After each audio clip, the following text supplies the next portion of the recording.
स्वागत है आप सभी का यूजीसी नेट अड्डा 24/7 पे। मैं हूं ऐश्वर्यापुरी।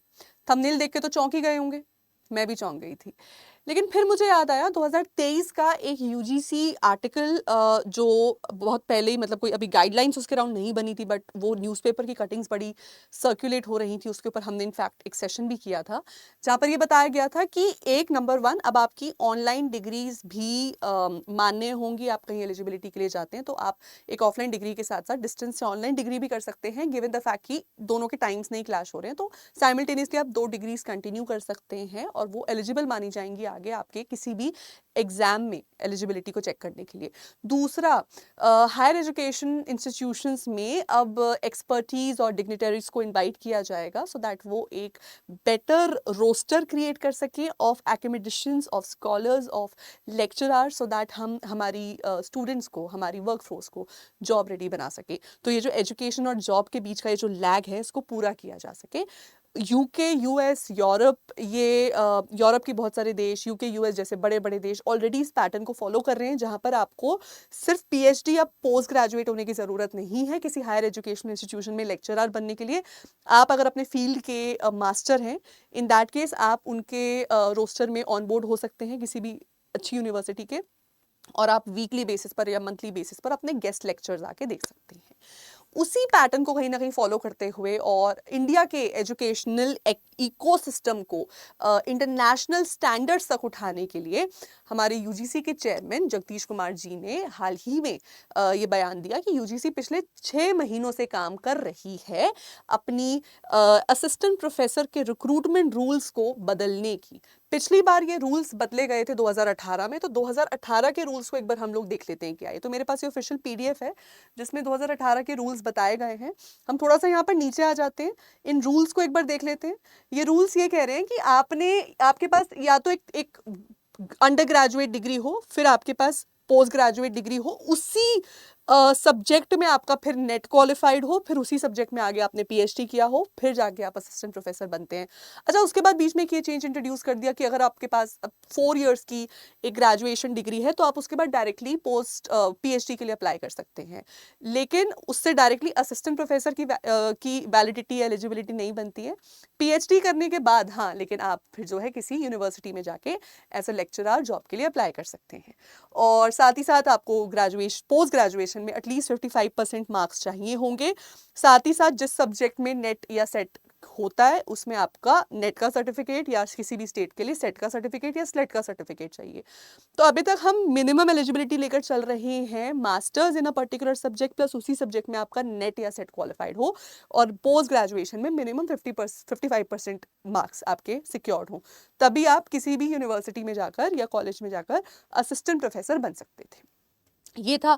लेकिन अभी करंटली हमें चेंज यहाँ पर देखने को ये मिल रहा है कि इस रूल से हम बाहर आ रहे हैं। इस रूल्स में कुछ दिक्कतें थी। सबसे पहले तो हम एक बहुत ही रट्टू तोता वाला एक कल्चर यहाँ पर प्रमोट कर रहे हैं, क्योंकि पहली बात तो हम कह रहे हैं मास्टर्स में मिनिमम 55% मार्क्स आपने लिए हों।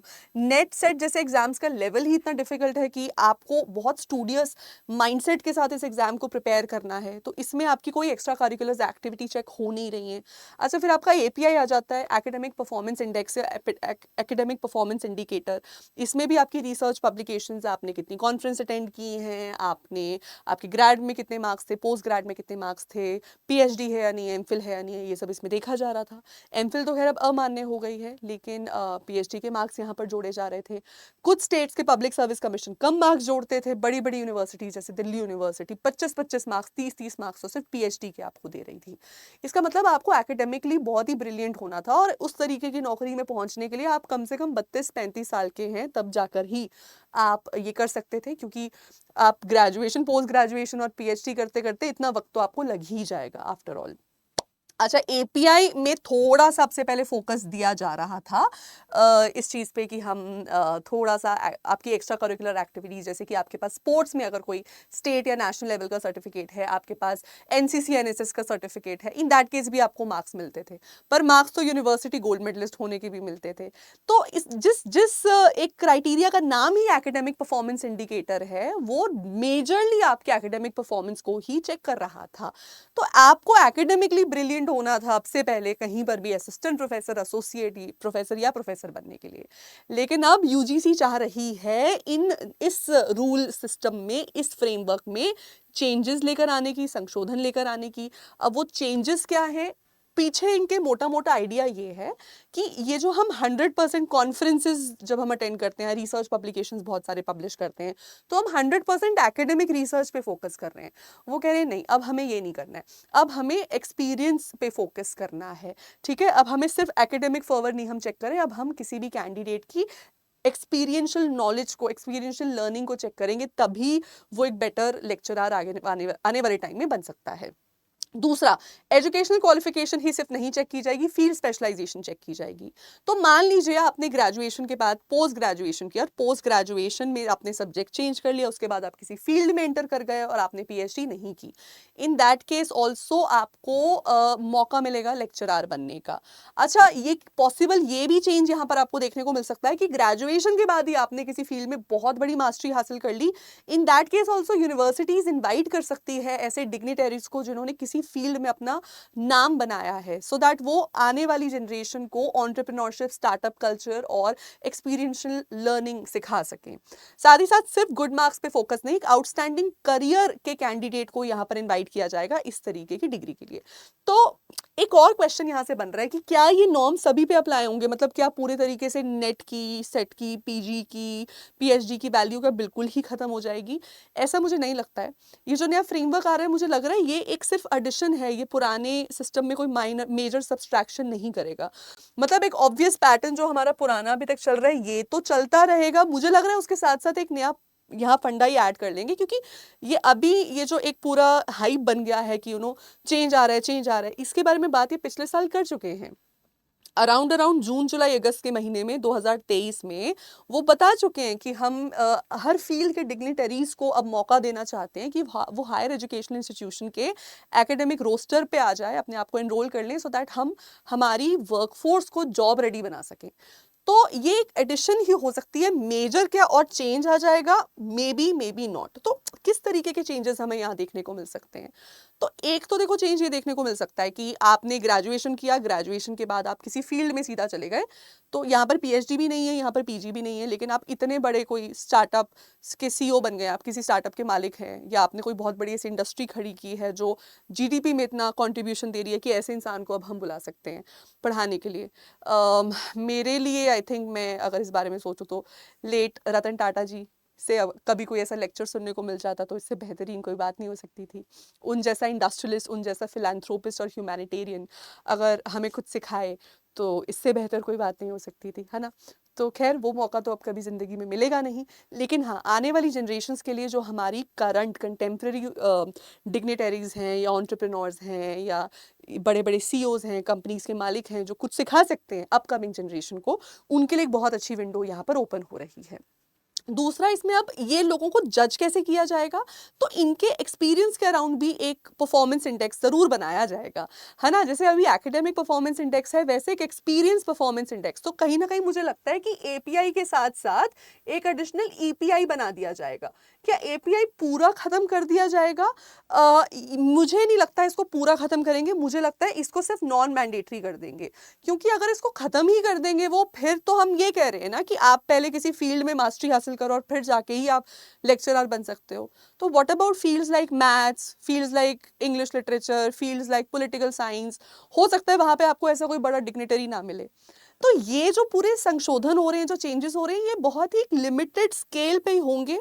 ऑफ कोर्स ऑलरेडी हमारे देश में जितने भी आईआईटीज, आईआईएम्स हैं, वो कुछ इस तरीके का पैटर्न ऑलरेडी फॉलो कर रहे हैं। आईआईएम्स में गेस्ट लेक्चरर्स हैं at the level of international universities. In fact बाहर से भी बड़े बड़े सीईओज को, बड़े बड़े एंटरप्रेन्योर्स को आईआईएम्स में इनवाइट किया जाता है और वो मंथली बेसिस पर या एवरी क्वार्टरली बेसिस पर आके अपने गेस्ट लेक्चर्स वहाँ पर देते हैं।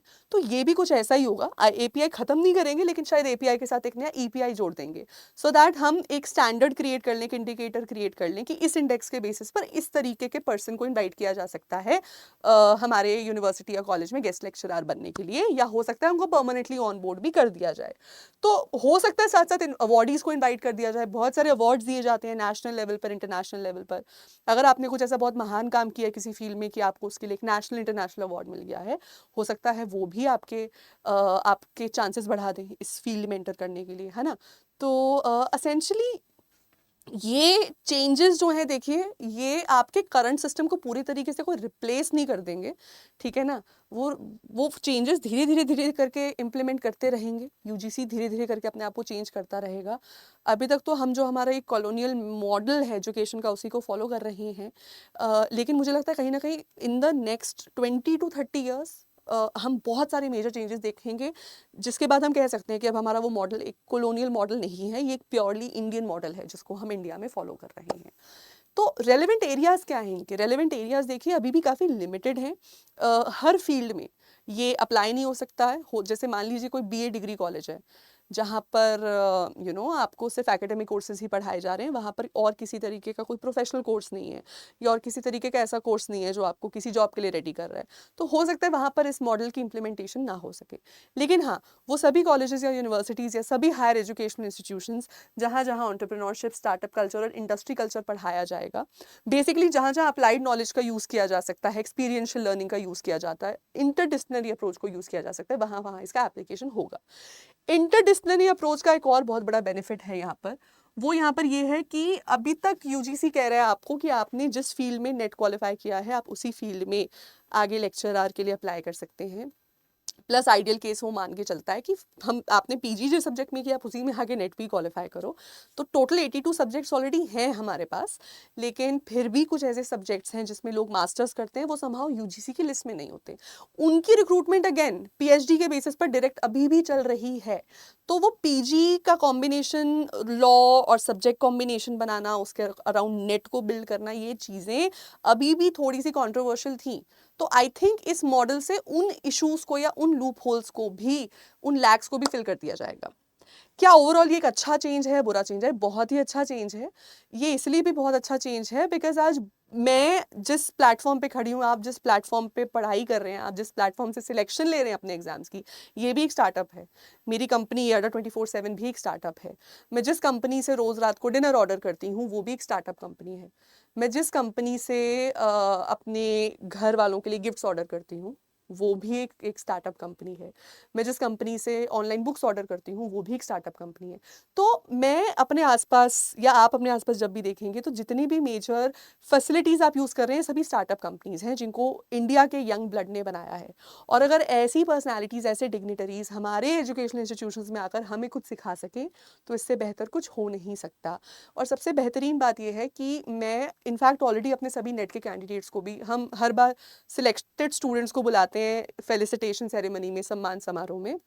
मैं आपको बताना चाहती हूँ कि पिछले 1 साल में जितने कैंडिडेट्स का सिलेक्शन हुआ है, उसमें से मेरे 2 से 3 स्टूडेंट्स ऑलरेडी एडटेक प्लेटफॉर्म्स पे या पढ़ा रहे हैं, या फिर मार्केटिंग की फील्ड में या कंटेंट की फील्ड में जा चुके हैं। तो ये बात मैं आपको भी, अपने सभी व्यूअर्स को भी कहना चाहती हूँ कि किसी भी एजुकेशनल डिग्री को यूज़ करके ज़रूरी नहीं है कि आपको एक बना बनाया रास्ता चलना है। रॉबर्ट फ्रॉस्ट की फेमस पोएम है द रोड नॉट टेकन।